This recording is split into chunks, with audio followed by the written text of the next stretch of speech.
Bueno, quiero pedirles su ayuda para identificar una condición humana que hemos vivido desde la antigüedad a partir de sus síntomas. Los síntomas son taquicardia al ver o pensar en cierta persona, que puede estar acompañada de sonrisas espontáneas, pupilas dilatadas como una respuesta inconsciente a la atracción y entusiasmo, sensación de bienestar intenso, motivación constante, sudoración, especialmente en las manos por nerviosismo, desactivación de áreas del cerebro relacionadas con el juicio crítico y el miedo. Si a alguien le está pasando eso, esa persona está, lo perdimos. Está enamorada, ¿verdad? Ahora por favor, mira al que está al lado, ayúdeme a revisar si tiene cara de enamorado. Mire a ver si usted le ve que está padeciendo algo de eso, a ver cómo está el censo de los enamorados el día de hoy. Ahora, creo evidentemente que podríamos seguir agregando síntomas a eso, ¿cierto que sí? Podríamos seguir agregándole cosas, podríamos, sumar al menos uno. Uno podría ser que uno tiene la intención siempre, quiere uno dar lo mejor de uno mismo a la otra persona, ¿verdad que sí? Uno quiere darse a sí mismo, dar lo mejor de uno, entonces por eso uno quiere tener siempre la mejor actitud, uno quiere acercarse a esa persona con una buena sonrisa, la trae puesta. Uno quiere también poner las mejores charlas, uno quiere poner buenos temas, ¿verdad? No quiere responder por ahí con preguntas flojas o ser un mal oyente. Uno quiere tener buenas conversaciones con esa persona. Quiere también uno verse bien. Entonces empieza a planchar la ropa, ¿cierto que sí? A preocuparse por oler más rico, ¿verdad? Quiere proponer los mejores planes. Entonces uno piensa en un buen lugar para ir a comer, un buen lugar para ir a tomar algo, un plan que nos conecte, que sea divertido para los dos. ¿Sí piensa uno en todo eso o no? Claramente, ¿verdad? Así que todos estos síntomas nos permiten identificar si alguien está enamorado. Mira que durante años en mi vida el entrenamiento musical fue un área de mi horario bloqueada que no movía por ningún motivo. Entonces mis mejores amigos podrían aparecer y decirme vamos a jugar fútbol. Les decía está bien, pero por ahí en la noche. Entonces por ahí en la universidad íbamos a jugar fútbol a veces por ahí a las 8 de la noche, a las 9, tardísimo, terrible. Pero uno soltero se puede poner en esos planes, ¿cierto que sí? Hace esas gracias, ¿verdad? Entonces ibas a jugar a esas horas, película con mis hermanos, sobre todo película, bueno sí, pero no, por allá también en la noche, y cuadrábamos, de pronto, ni siquiera los festivos, le cuento, yo ni siquiera los festivos iba a esos planes, sino por allá después de que ya hubiera entrenado, ni los festivos, la gente de los festivos normalmente ¿qué hace? Se va a paseo, ¿cierto? Va a piscina con sus amigos y allá, entonces los amigos armaban piscina y todo. El lunes festivo, ¿yo qué hacía? En la casa, ahí estaba trabajoso. Por ahí en la noche, me veía una peliculita con mis hermanos o iba a fútbol, todas esas cosas. Era un sistema bloqueado, ni siquiera en aquellos pocos enamoramientos antes de mi esposa, ese era un horario bloqueado. Íbamos a salir después, hasta que conocí a mi esposita. La conocí y yo no me di cuenta, pero con el paso del tiempo me di cuenta de que ella había logrado un efecto en mí y me había convertido en un remodelador de agenda constante. Yo por ella ajustaba la agenda para poder verla. Yo no me di cuenta al principio, porque muchas veces con el enamoramiento pasa como cuando uno está despeinado, ¿verdad? Uno se da cuenta cuando ya todo el mundo se ha reído. ¿Cierto que sí? Se dan cuenta otros primero, ¿verdad? Y uno después se da cuenta que tenía el mechón por acá todo descuadrado. Y así pasa con el enamoramiento. Uno no se da cuenta, pero me di cuenta de que por ella estaba haciendo algo. Yo sé que no parece gran cosa, pero es un síntoma que cuando uno detecta, uno dice, esto es distinto a todo lo que había vivido. Es diferente. Entonces, no solamente los síntomas lo llevan a uno a entender estoy enamorado, sino también le permiten ver a uno la intensidad o la magnitud de ese amor. ¿Estamos de acuerdo? Le lleva a uno a reconocer esas cosas. Y creo que así como tú y yo podemos reconocer cuando alguien está enamorado por sus síntomas, o si yo estoy enamorado, o la intensidad de ese amor a partir de esos síntomas, creo que también hay síntomas que nos permiten identificar si amamos a Dios. Entonces creo que podríamos aprovechar este momento para preguntarle cada uno a nuestro corazón, hacerle una pregunta a nuestra alma, así como el Señor llevaba al rey David a que le preguntara a su propio ser interior, a su alma, y nos preguntemos, ¿tú amas a Dios? Y hagamos esa reflexión mirando hacia adentro y pensemos en eso, sabiendo que el amor no es una decisión que está bien por allá en el pasado de nuestra vida, sino que necesita estar siempre en el presente. Estar enamorado no es como sucede con la nacionalidad. Basta con que uno haya nacido en Colombia para de ahí en adelante toda su vida ser colombiano, ¿verdad? No tiene que hacer nada más sino haber nacido acá y con eso es suficiente para que hasta el final uno sea colombiano. Más bien se puede parecer a la salud. Entonces, si una persona goza de muy buena salud, que además de tenerla por favor del Señor, también se ha procurado en ese corazón cuidar a partir de buenos hábitos, buena alimentación, buen sueño y todas estas cosas, la tiene hoy. Pero si esa persona decide hoy abandonar todos esos hábitos, en 10 años, ¿será la misma persona saludable? Sabemos que no, ¿verdad? Lo mismo sucede con el amor. Yo puedo estar muy enamorado hoy, pero si abandono el cuidado de ese amor, a la vuelta de unos días, de unas semanas, unos meses, unos años, el estado de ese amor no será el mismo. Ahora, a mí me parece muy hermoso cómo en el calendario que el Señor estableció para Israel como nación, de las fiestas que ellos debían celebrar anualmente, en medio de todas las preciosas enseñanzas que el Señor nos da, el Señor nos permite ver justamente esas respuestas a ese amor de Dios. Es como que florecen los síntomas que hay de un corazón hacia Dios después de haber sido cautivado por el amor de Dios también. Así que te voy a invitar a que leamos la primera parte de ese calendario, cómo empezaba el calendario de fiestas de la nación de Israel una vez el Señor la estableció. Vamos a leer lo que dice en Levítico 23, del versículo 4 al 14. Está allí en nuestras pantallas, así que te invito a que lo leamos juntos. Y te invito de hecho a que lo hagamos de manera audible. Sin duda alguna nos permite conectar muchísimo más con la palabra de Dios que si lo hacemos solamente de manera mental. Así que te invito a que lo leamos juntos. La palabra del Señor dice así: además del día de descanso, estos son los festivales establecidos por el Señor, los días oficiales para Asamblea Santa que deberán celebrarse en las fechas señaladas cada año. La Pascua del Señor comienza a la caída del sol del día 14 del primer mes. Aquí tenemos la primera fiesta. ¿Cómo se llamaba? No, que lo diga más fuerte. ¿Cómo se llamaba la fiesta? La Pascua. Sigue el versículo 6. Al día siguiente, el día 15 del mes, comenzarás a celebrar el festival de los panes sin levadura. De manera que nos encontramos la segunda. ¿Cómo se llama la segunda fiesta? Festival de los panes sin levadura. Este festival en honor al Señor continúa por 7 días y durante ese tiempo tendrás que preparar el pan que comas sin levadura. El primer día del festival todo el pueblo dejará ¿qué cosa? El trabajo habitual. Es lo que hay que hacer para poder dedicar tiempo al Señor, ¿verdad? ¿Cierto que sí? Dice, dejará el trabajo habitual y celebrará el día oficial de Asamblea Santa. Durante 7 días deberás presentar ofrendas especiales al Señor. Al séptimo día, nuevamente, el pueblo dejará todo su trabajo habitual para celebrar un día oficial de Asamblea Santa. Entonces el Señor le dijo a Moisés: da las siguientes instrucciones al pueblo de Israel. Cuando entres en la tierra que te doy y recojas la primera cosecha, lleva al sacerdote el primer manojo de tu primer cosecha de grano. Y aquí aparece la tercera fiesta. Dice, al día siguiente del día de descanso, el sacerdote la levantará ante el Señor a fin de que sea aceptada a tu favor. Ese mismo día deberás sacrificar un cordero de 1 año. ¿Cómo era? Sin defecto, como una ofrenda quemada al Señor. También presentarás una ofrenda de grano de 4 litros de harina selecta humedecida con aceite de oliva. Será una ofrenda especial, un aroma agradable al Señor. Además, debes ofrecer 1 litro de vino como ofrenda líquida. No comas pan ni grano tostado o fresco antes de llevar la ofrenda a tu Dios. Esta es una ley, ¿hasta cuándo? Perpetua para ti, que se cumplirá, dilo fuerte conmigo, de generación en generación. ¿En dónde?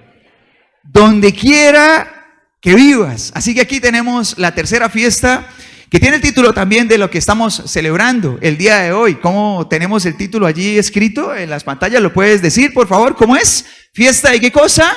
De primicias. De manera que una vez que el pueblo de Israel entra a la tierra prometida y se establece como nación, el calendario queda de la siguiente manera. El día 14 del mes de Nisán, que corresponde de entre a mediados de marzo hasta a mediados de abril, el mes de Nisán, el día 14 se celebraba la primera fiesta, que se llamaba ¿cómo? La Pascua. El día 15, el día siguiente, empezaba el segundo festival, que se llamaba ¿cómo? La fiesta de los panes sin levadura, que no era solo de un día, sino que se extendía durante 7 días. Y al día siguiente, el día 16 del mes de Nisán, se celebraba esta fiesta especial, la fiesta de primicias. Evidentemente, al ir tú y yo a la palabra del Señor, podemos entender que la iglesia no tiene el deber de celebrarlas ceremonialmente, igual que el pueblo de Israel, igual que ellos lo hacían como nación, pero sus principios sí son eternos. Y por eso es que la palabra del Señor dice que esa ley sería ¿cómo? ¿Duraría hasta cuándo? Sería perpetua, y que la viviría su pueblo ¿hasta cuándo? De generación en generación, para siempre. ¿Solamente en Israel? No. ¿En dónde? Donde quiera que viviera el pueblo de Dios. Sus principios eternos, aunque ceremonialmente no hacemos exactamente lo mismo que ellos, sus principios se extenderían de generación en generación. Por eso el Señor dice en Mateo capítulo 5, de los versículos 17 al 18, dice: no malinterpreten la razón por la cual he venido. No vine para abolir la ley de Moisés o los escritos de los profetas, al contrario. ¿Vine para qué cosa? Cumplir sus propósitos. Les digo la verdad, hasta que desaparezcan el cielo y la tierra, no desaparecerá ni el más mínimo detalle de la ley de Dios, hasta que su propósito se cumpla. De manera que lo que sucedió en nuestro Señor Jesucristo es que recibimos la máxima revelación del corazón de Dios, la máxima revelación de su palabra. La palabra encarnada es Cristo, y todo lo que hubo antes de Él, todo lo que el Señor se encargó de milagrosamente juntar para que pudiéramos encontrarnos con Cristo, no queda sencillamente deshecho como si no sirviera. Es una sombra que nos lleva al Señor y cumple su propósito en Cristo, de manera que el Señor dice: yo no vine a abolir todo lo que se escribió antes, vine a cumplir su propósito. Así que todo lo que fue antes del Señor Jesucristo no es que sencillamente queda desechado, sino que encuentra su propósito perfecto en Cristo. Entonces, ¿por qué la iglesia, por ejemplo, no hace sacrificios por el perdón de sus pecados? ¿Porque es inútil? ¿Por qué no lo hace? ¿Cuál es la razón? Porque el sacrificio perfecto ya sucedió. Y sucedió, dice la palabra del Señor, una vez y para siempre. El milagro de la muerte y resurrección de Cristo es tan grande que es mucho más abundante que todos los pecados de la humanidad juntos. Es suficiente para salvarnos a todos. Dios es bueno todo el tiempo. Se vale aplaudir al Señor.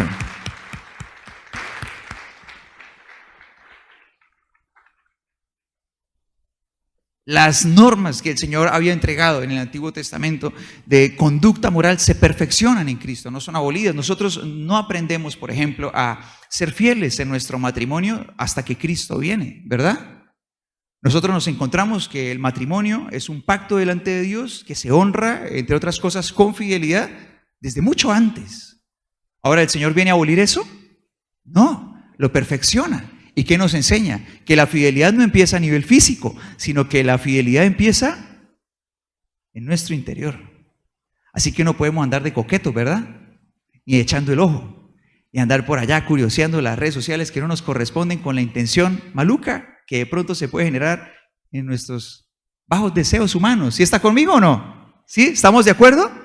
Entonces el Señor nos enseña, no, la fidelidad no es solamente a nivel físico como podríamos pensar hasta aquí, empieza aquí, en tu interior, se perfecciona, toda la instrucción moral llega al nivel más alto en Cristo, pero también aparecen cosas que no se practicaban hasta ese momento, como orar por el enemigo, ¿verdad?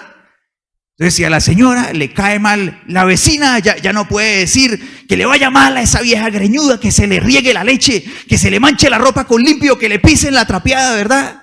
Que se le rompan las sábanas, ya no puede pensar eso. ¿Qué tiene que pensar? Señor, perdono a mi vecina. Y orar por ella, ¿verdad? Para que conozca a Cristo. Y de esa manera pueda rendirle su corazón. Y el Señor la lleve a ser la persona que Él pensó. ¿Sí estamos de acuerdo o no? Así que, aunque la iglesia, claro, a la iglesia no le corresponde celebrar ceremonialmente igual, sus principios, los principios en medio de estas fiestas son eternos. Y entonces tú y yo podemos empezar a recorrerlos. La primera fiesta sucedía el día 14 del mes de Nisan. ¿Cuál era la fiesta que se celebraba ese día? La Pascua. ¿Y qué celebraba el pueblo cuando vivía esta festividad? ¿Qué conmemoraba el pueblo de Israel cuando celebraba la Pascua?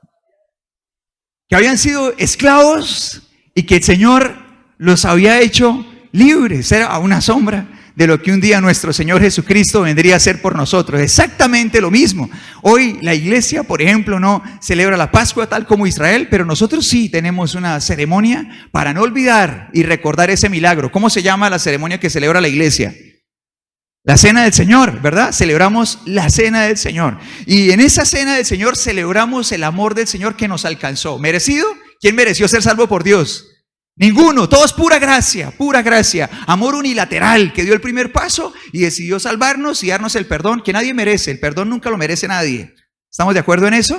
Y celebramos ese amor. Y entonces la respuesta de ese amor genera dos síntomas de que uno ama a Dios. Cuando uno es alcanzado por ese amor y abrazado, abrumado por ese amor, suceden dos cosas como respuesta. Hay dos respuestas, dos consecuencias, dos síntomas que florecen de una persona que son arrepentimiento y confianza en Dios. ¿Puede decirlos conmigo?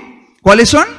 Arrepentimiento y confianza en Dios. El Señor Jesucristo se encarga de enseñarnos a lo largo del Nuevo Testamento una y otra vez que cuando una persona es alcanzada por Él y vive ese milagro de convertirse en un hijo de Dios, vive dos cosas. ¿Puede decirlos conmigo otra vez? Arrepentimiento y confianza en Dios. Y es por eso que un día el buen Pedro está allí pasando una mala noche de pesca, no pesca absolutamente nada, y en medio de todo eso el Señor se le acerca y le pide prestada su barca. Él se la facilita y el Señor empieza a predicar desde la barca, y después de predicar, el Señor baja de la barca y de alguna manera le hace saber a Pedro: yo sé que las cosas no han salido bien. Sé que lo has intentado muchas veces y no funcionó esta vez. Sé que ha sido una noche de fracaso. Inténtalo otra vez. Así que Pedro expone sus argumentos y dice: señores, de día nos fue mal toda la noche. Deberíamos estar en otras condiciones, pero si tú lo dices, lo voy a hacer. Se sube a la barca, se mueve un poco hacia adentro, lanza la barca y ya no la puede sacar. Él sabe la magnitud de ese milagro. Y entonces le dice a su Señor: apártate de mí. No te merezco. No merezco ese favor. No merezco tus milagros. Él es alcanzado por el amor de Dios y entonces ve su propia condición. Y creo que eso es lo que pasa cuando el amor de Dios toca nuestro corazón.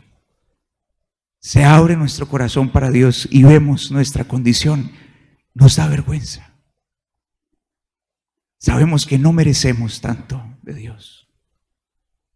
Y quisiéramos irnos y apartarnos, voltear la cara. No somos dignos de un amor tan grande, tan generoso, tan abundante. Y entonces el Señor le dice a Pedro: no tienes que irte. Al contrario, sígueme. Y entonces Pedro, sin dudarlo, sin sacar cuentas ni cálculos, empieza a seguir al Señor, dejándolo todo. A eso se le llama arrepentimiento. Cuando tomamos la decisión de abandonar el camino viejo para abrazar el camino nuevo, confiando en nuestro Señor. Ahora de pronto, si yo miro mi vida y me observo a mí mismo y digo: bueno, yo asisto a la iglesia y tal vez he asistido semanas o llevo asistiendo años, pero la verdad es que soy el mismo. Yo asisto a la iglesia, llevo tiempo asistiendo, pero soy la misma persona. La verdad es que sigo practicando los mismos hábitos que me destruyen. Me sigo haciendo daño.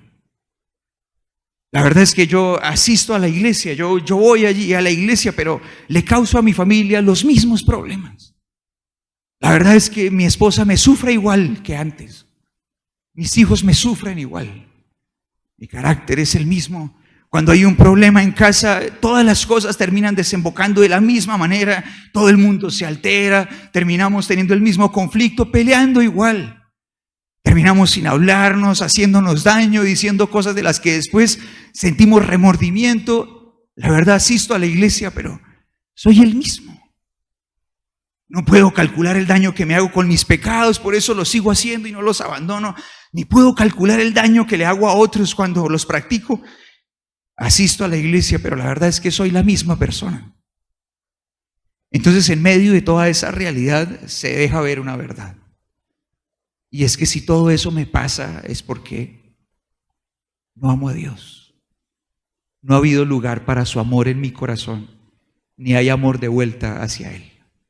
Entonces yo me podría preguntar, pero bueno, ¿y qué lo puede estar impidiendo? Entonces tú y yo podemos pensar en ese día en el que al Señor Jesús, mientras va camino a Jerusalén, lo alcanzan los gritos de 10 hombres que estaban enfermos de lepra. Empiezan a gritar y dicen cosas: Señor, ayúdanos, ten misericordia, Hijo de David. Y empiezan a gritar de lejos porque ellos saben que no se pueden acercar a una persona sana. Era la condición en la que los ponía su contexto, la ley vigente. Y en ese momento, mientras ellos gritan, el Señor se detiene y les dice: vayan y preséntense delante de los sacerdotes, como si estuvieran sanos. Ellos deciden confiar en eso, se giran y empiezan a recorrer su camino hacia Jerusalén para presentarse delante de ellos. De pronto, mientras van de camino, empiezan a mirar sus manos y sus brazos, empiezan a mirarse la cara unos a otros. Su piel ya no son gente enferma, son como niños, como bebés.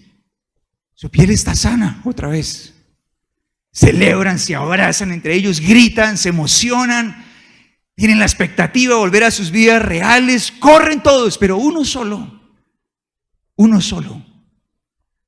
regresa a reconocer a su sanador, a su Salvador, para rendirse, postrarse delante de Él y adorarlo. Y el Señor lo mira con amor y de pronto se da cuenta de algo que tú y yo notamos también, que 10 personas tuvieron una experiencia cercana con Cristo, 10 personas escucharon su voz y 10 personas fueron bendecidas por Él, pero una sola lo reconoció como su Señor, su Salvador y su sanador. Uno solo. Los demás tuvieron suficiente con alcanzar su propio beneficio, y tal vez esa puede ser una de las razones por las que mi corazón no se ha abierto para Dios. Solo persigo mi propio beneficio, mientras que un corazón que ama a Dios tiene, entre otros síntomas, 2 hermosos, que son, ¿los puede decir conmigo? ¿Son qué cosa? Son arrepentimiento y confianza en Dios. Arrepentimiento para abandonar el camino viejo, sin duda alguna, abrumado por ese amor, y confianza en Dios para agarrarse de la mano y no dudar en que todo estará bien si está de la mano de Papá Dios. Ahora, el segundo día de fiesta era el día 15 de Nisan. El día 15 de Nisan, al día siguiente, empezaba un festival de 7 días que se llamaba ¿cómo? La fiesta de los panes sin levadura. Nuestro Señor Jesús nos explica de qué se trata la levadura, qué había detrás de esa fiesta sin levadura. Y tú y yo lo podemos encontrar en Lucas capítulo 12, versículo 1. Vamos a leer allí la explicación sencilla, precisa, clara del Señor acerca de la levadura para todos, para ti, para mí, para todos. Dice la palabra del Señor así, vamos a leer juntos. Dice: mientras tanto, las multitudes crecieron hasta que miles de personas se arremolinaban y se atropellaban unas a otras. Jesús primero se dirigió a sus discípulos y les advirtió: tengan cuidado con la levadura de los fariseos, es decir, digámoslo una vez más, es decir, su hipocresía. ¿A quién le gusta la gente hipócrita? A nadie, ¿verdad? Al Señor tampoco. Al Señor tampoco. Y Él les estaba advirtiendo a sus discípulos acerca de este grupo de personas que específicamente eran una demostración de una vida hipócrita, que este era un grupo religioso que se llamaban los fariseos. ¿Quiénes eran los fariseos? Los fariseos eran, entre otras cosas, eran personas a las que les gustaba ser vistos orando en público. Entonces estas personas oraban en lugares donde todo el mundo los pudiera ver, donde los pudieran ver las personas levantando sus manos y orando a Dios, pero en privado no. Eran personas a las que les interesaba que la gente los viera ayunando, para que la gente viera que se estaban humillando delante de Dios, pero realmente a ellos no les interesaba humillarse delante del Señor. Eran personas que tenían una apariencia de una vida pura, pero realmente su corazón estaba contaminado. Eran personas que podrían parecer buenísimos maestros, pero el Señor Jesús advirtió de ellos: tengan cuidado, porque estas personas buscan un discípulo y lo convierten en una persona 2 veces más merecedora del infierno que ellos. El Señor advierte: son personas que se preocupan por obedecer todos los mandamientos, que al obedecerlos la gente los puede aplaudir, pero no les importa obedecer los mandamientos que solo Dios ve. Así que el Señor advierte acerca de ellos, pero acerca también de su enseñanza. Y por eso en Mateo 16, versículo 6, dice la palabra del Señor así.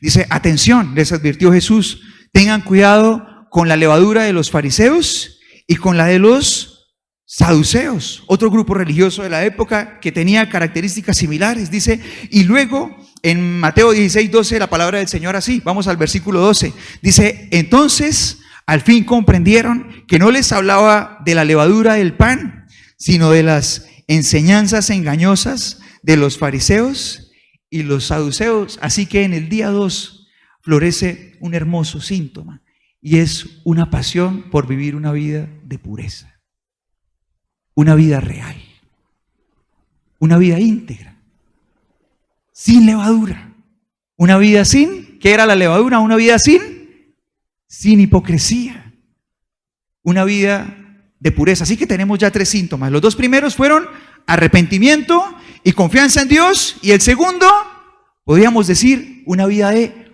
pureza. El segundo es pureza, una pasión real por caminar con Cristo y no permitir en mi vida nada que me destruya, que me haga daño, no permitir en mi vida nada que sea algo que esté lejos de lo que representa mi Señor y mi Maestro, pero al contrario, abrazar todo lo que Él es. Entonces, cuando el Señor me llena con su amor y Él empieza a tocar mi corazón, no es como que yo necesite hacer de pronto como que algún esfuerzo, como que vaya más allá de mi humanidad, como que de pronto como que es algo que sale antinatural de parte de mí, sino que cuando el amor de Dios empieza a llenar nuestro corazón, deseamos vivir una vida de pureza para Dios. Entonces, claro que sí, oramos en un lugar público, venimos a la iglesia y la gente nos ve, pero cuando nosotros empezamos a ser llenos del amor de Dios, nosotros anhelamos estar a solas con Él. Entonces, claro, nosotros ayunamos, por ejemplo, cuando nos reunimos como iglesia para ayunar, y claro, otros nos ven ayunar, claro que sí, pero en nuestro corazón, nuestro propósito no es ser vistos por los demás, sino rendirnos delante de Dios.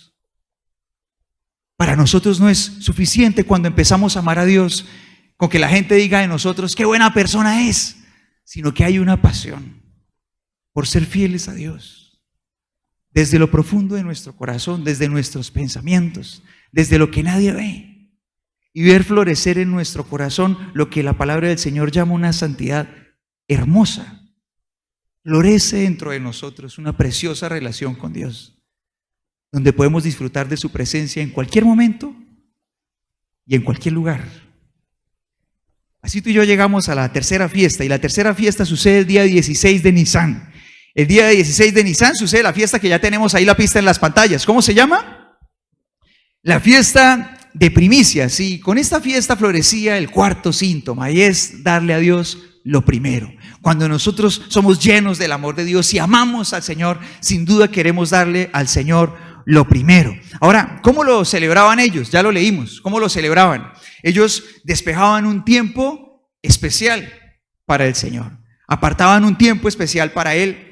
Venían a adorarlo y escogían una ofrenda que era de sus primeros frutos. Cuando ellos venían, la palabra del Señor nos enseña que entregaban esa ofrenda especial. Ellos reconocían en primer lugar: todo me lo ha dado Dios.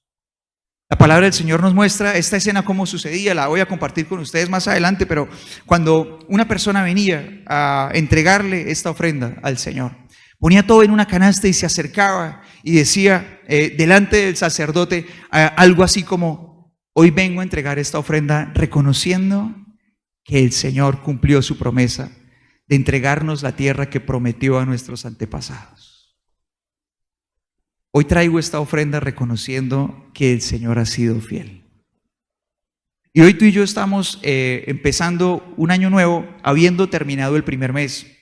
Y es hermosa esta fiesta para nosotros porque aunque nosotros ofrendamos regularmente y buscamos siempre darle al Señor lo mejor, este día es especial porque tú y yo hoy podemos ofrendar al Señor de lo primero que cosechamos en esta nueva temporada 2026. Y creo que cuando tú y yo recorremos el camino de la mano del Señor podemos decir lo mismo. Si yo estoy acá empezando febrero de 2026, si yo puedo vivir un mes más, un año más, una semana más, un día más, si puedo trabajarlo, si puedo cosechar, es por una razón. El Señor ha cumplido su promesa conmigo. Dios ha sido fiel. Así que en medio de estas cosas también ellos decían, lo primero le corresponde al Señor. Cuando ellos traían esa canastica, otra cosa que ellos reconocían delante del Señor es que lo primero le corresponde al Señor. Evidentemente representaba esto el fruto de su trabajo, y cuando el Señor es el primero para mí, yo le doy lo primero en todas las áreas de la vida, no solamente en este sentido. Y también la palabra del Señor nos enseña que cuando una persona trae de lo primero al Señor, consagra al Señor y deja bajo la bendición del Señor todo lo demás. Por eso Proverbios 3, versículo 9 dice así, vamos a leer lo que dice la palabra del Señor en versión Reina Valera, dice, honra a Jehová con tus bienes y con las primicias de todos tus frutos, y serán llenos tus graneros con abundancia, y tus lagares rebosarán de mosto. La traducción NTV lo menciona así, dice, honra al Señor con tus riquezas y con lo mejor de todo lo que produces, entonces Él llenará tus graneros y tus tinajas desbordarán de buen vino. Así que tú y yo vemos que en la Reina Valera o en la NBI también la palabra original es traducida como las primicias, pero en la versión NTV dice con lo mejor de todo lo que produces. Es porque la palabra original, cuando nos menciona esto que nosotros conocemos y traducimos como primicias, no solamente se refiere a lo primero en tiempo, sino a lo primero en rango, a lo primero en calidad. No solamente a lo primero que llegó en orden, sino a lo primero en cuanto a lo mejor. Corresponde a estas dos cosas, es como una coordenada que se junta, lo primero en tiempo, pero lo primero en cuanto a lo mejor para el Señor. Así que cuando el pueblo venía y consagraba al Señor, lo primero de lo que el Señor le daba, le estaba diciendo al Señor, anhelo tu bendición sobre todo lo que vendrá. Y el Señor correspondía a su promesa vez tras vez, así como lo hace con nosotros también. Ahora, tú y yo no podemos caer en el error en el que caían los fariseos, y era que ellos creían que por darle algo a Dios como ofrenda o como sus diezmos, ellos podían despreocuparse de todo lo demás. O sea que si ellos le daban financieramente algo a Dios, estaba todo ok con Él. Entonces por eso la palabra del Señor dice en Mateo 23, así, vamos a leerlo juntos. Dice, ¿qué aflicción les espera, maestros de la ley religiosa y fariseos, hipócritas? Pues se cuidan de dar el diezmo sobre el más mínimo ingreso de sus jardines de hierbas, pero pasan por alto los aspectos más importantes de la ley. Y menciona estos principios en 3 palabras: la justicia, misericordia y la fe. Y termina el Señor diciendo, es cierto que deben diezmar, pero sin descuidar las cosas más importantes. Los fariseos debían diezmar. ¿Qué dijo el Señor? Que sí, claro, la institución del diezmo correspondía a cuidar la obra del Señor. Ahora, ¿la iglesia presente debe diezmar? ¿Tenemos templos para cuidar o no tenemos? Claro que sí. Ahora, si bajo la ley el pueblo tenía la demanda de parte de Dios de ser fiel, ¿cuánto más la iglesia que ha recibido el regalo de amor de Cristo debe ser fiel a Dios? Ya no lo hace solamente por una ley, sino que cuida la casa de Dios por amor.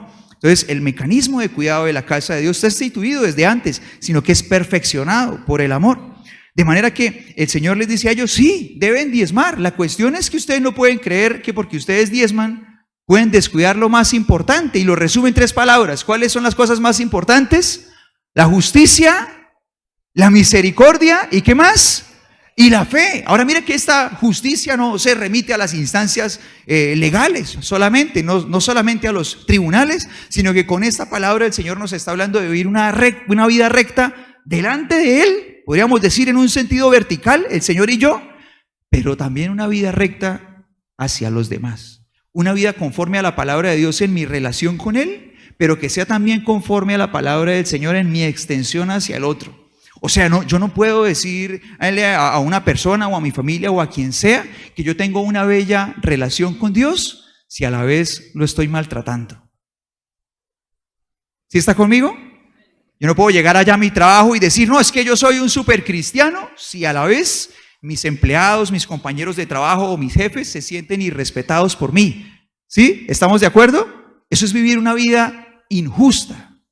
Y el Señor les decía, ustedes no pueden pasar por alto lo más importante, la justicia, la misericordia y la fe. Y esta justicia el Señor la está apuntando sobre todo en este sentido de manera horizontal hacia los demás. ¿Cómo eres con los demás? Y tú y yo, cuando amamos a Dios y Dios es el primero, tenemos que estar preocupados todo el tiempo por la forma en que tratamos al otro. ¿Cómo pienso? ¿Cómo hablo? ¿Y cómo actúo? ¿Lo que pienso del otro? ¿Lo que digo del otro? ¿O lo que le digo al otro? Y la forma como actúo con él. ¿Sí estamos de acuerdo? Cuando Dios es el primero para mí, yo no permito en mi mente nada que vaya en contra de otra persona. No permito en mi mente resentimiento ni odio. Entonces cuando llegan esas cosas a mi corazón, ¿yo qué hago? Como el amor del Señor llena mi corazón, no encaja ahí, no encaja, es como que cae y no soporta, es como esa última gota de agua en una cacerola que está caliente. ¿Se ha visto la gota de agua en la cacerola? ¿Qué hace la pobre gota? ¿Se queda quieta ahí esperando? No, eso empieza a bailar, esa pobre gota no sabe para dónde ir, ¿verdad? Así pasa con ese pensamiento que intenta entrar a un corazón que está lleno del amor de Dios, no cabe, no se puede quedar quieto, no encaja. Entonces venimos al Señor y se lo entregamos a Él y lo cambiamos por esos pensamientos que el Señor nos enseña a tener, incluso hacia esas personas que nos hacen mal. ¿Sí está conmigo o no? No, cuando el amor del Señor llena mi corazón, Él es el primero para mí, es imposible que de mi boca salgan palabras de odio hacia otra persona, maldiciones hacia otra persona, insultos hacia otra persona, es imposible, pero también es imposible que yo hable mal de otra persona a sus espaldas. Es imposible. El Señor dice que de una misma fuente no puede salir agua dulce y agua salada. ¿Sí estás conmigo? Entonces, si yo amo a Dios, de mi corazón sale eso a través de mi boca también. Y cuando yo amo a Dios, soy una persona que está pendiente todo el tiempo de tener buenas actitudes hacia los demás. O sea, yo no puedo decir que yo amo a Dios, pero en la casa soy todo malacaroso. O sea, mis papás me dicen algo que no me gusta a mí, empiezo a arrugar por acá, ya no me cabe más botox para poder estirar, ¿verdad? La mala cara, o no me gustó la actitud que hizo por acá mi esposa o el esposo y te empiezo a arrugar y todo, y tengo mala actitud, no le hablo, me giro, bueno, actitudes que no corresponden a Cristo. O sea, si Dios es el primero para mí, no pueden estar haciendo parte de mi vida ni saliendo de mi corazón. ¿Sí está conmigo o no? Entonces Él dice, claro, hay que hacer lo que corresponde, pero lo primero, y aquí en la primera palabra nos encontramos la justicia. La segunda palabra es, ¿cómo fue? Justicia, y la segunda fue misericordia o compasión. Es otra forma de traducir esta palabra, misericordia o compasión. ¿Cuál será el mayor acto de misericordia o compasión que podemos realizar hacia otra persona? ¿Cuál será el acto más grande? Si una persona tiene hambre y yo le comparto alimento por lo menos para ayudarle con ese momento de hambre, estoy teniendo compasión hacia esa persona, ¿verdad? Es el gesto más grande de compasión. Ahora, si una familia está en necesidad y yo le comparto de pronto ya algo más para de pronto ayudarle con su mercado y que esa familia tenga con qué solucionar unos días de mercado, ¿es un acto de compasión? Claro que sí, como iglesia lo hacemos mensualmente de todo nuestro fondo como iglesia. Hay una parte de ese fondo destinado a que se convierta en mercados para ayudar a familias en necesidad. ¿Es un acto de compasión? Sí, nos corresponde hacerlo también. ¿Es el más grande? El acto de compasión más grande, el que el Señor Jesucristo usa para ilustrar lo que es la más grande expresión de compasión, está en Lucas capítulo 10. Tú lo puedes leer en tu casa, pero te lo puedo escribir de la siguiente forma. El acto más grande de compasión es el que realiza una persona que va cabalgando en su vida. Se acerca a sus sueños, hacia sus propósitos, hacia sus planes, los tiene en la mira. Está cargado de provisiones que ha conseguido, de cosas buenas que el Señor le ha permitido adquirir y se mueve con prisa hacia alcanzar todas esas cosas buenas que tiene delante de él. Va de camino, va feliz, bendecido por Dios todo el tiempo, y en medio de ese camino se encuentra a alguien herido, arrojado, abandonado a la orilla de ese camino y no puede pasar de largo. Entonces esta persona, teniendo en mente sus sueños, sus propósitos, sus planes, sus ocupaciones, decide detener su cabalgata y decide bajarse y decide cargar a esa persona que está herida y con sus propias fuerzas levantar a esa persona y ahora ya no ser quien cabalga, sino subir a esta persona en la montura que él usaba. Y ahora en adelante el camino será más lento y pesado, caminará, ya no podrá montar. Pero antes de empezar el camino decide curar sus heridas, así que saca de sus provisiones, de lo que Dios le ha dado, de lo que Dios le ha puesto en su corazón, saca de sus provisiones y empieza a ocuparse de sus heridas, de sus dolores, y se unta las manos con la sangre y la suciedad de esa persona arrojada en el piso, maltratada por alguien más. Se ensucia la ropa con esa sangre y carga a esa persona después de haberse involucrado con esa persona al 100% sin conocerla ni tener un compromiso más que lo que había aquí en su corazón. Continúa el camino y lleva a esta persona hasta que puede verla sana y restaurada. El acto más grande de compasión es llevar a alguien a Cristo. El acto más grande de compasión es hacer por alguien más lo mismo que el Señor permitió que otro hiciera por nosotros. Es extender la cadena del amor de Dios hacia otra persona para que sea restaurada por nuestro Dios, para que sean sanadas sus heridas, para que una persona con un corazón, con una vida moribunda, pueda volver a nacer.